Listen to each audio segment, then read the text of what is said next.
Hey, good afternoon. This is my first video thing, so hopefully it doesn't suck.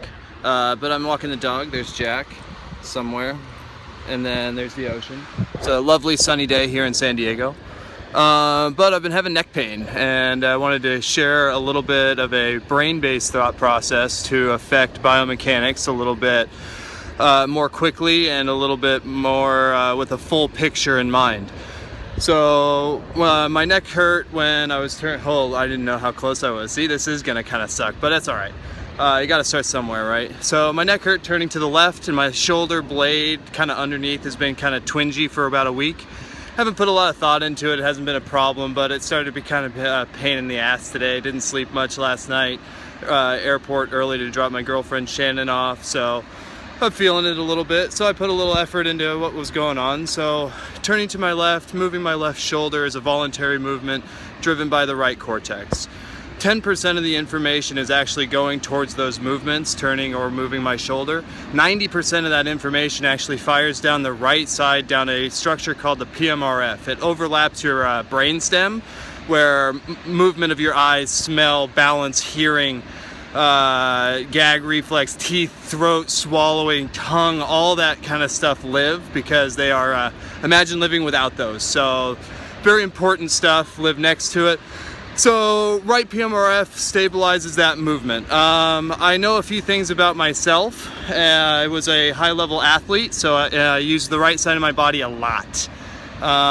Kicking was a massive difference bilaterally. I was not as good left-sided. So I was better with my right cerebellum and my left PMRF than I was with my left cerebellum and right PMRF. So it kind of makes sense. So I'm starting to think, why am I in pain all of a sudden? Because nothing just starts. We kind of deserve what we get, but it's a hard truth to come to. So I deserved what I got. I walk my dog, and I have no consciousness of how I hold him on the leash. And I noticed that I grip typically with my right hand, so I went, oh, maybe if I just grip with my left hand, that'll do the trick. It didn't. It made it worse. So I went, all right, well, it's not just one side's stronger than the other type of thing. So start thinking a little bit deeper. So the left PMRF controls pain on the left side of the body.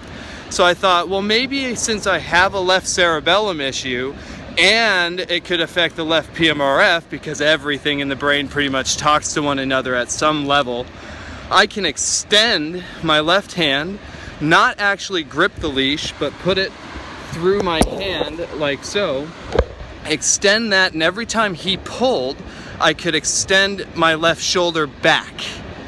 So I'm firing a bunch of extenders on my left side. The cool part about it, cerebellum controls the left side upper body.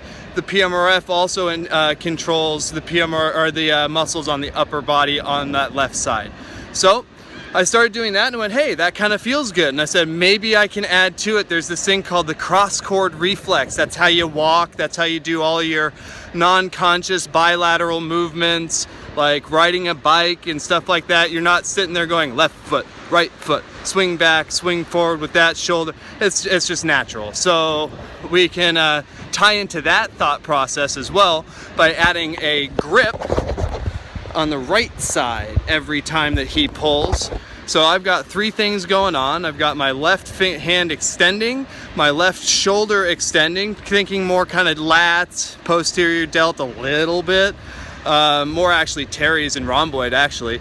So every time he pulls, and then on the right side I flex, and guess what? Pain-free, full range of motion on the left side. And that's a little bit about thinking neurologically to affect your biomechanics. Otherwise, I would have been massaging, I would have been taking maybe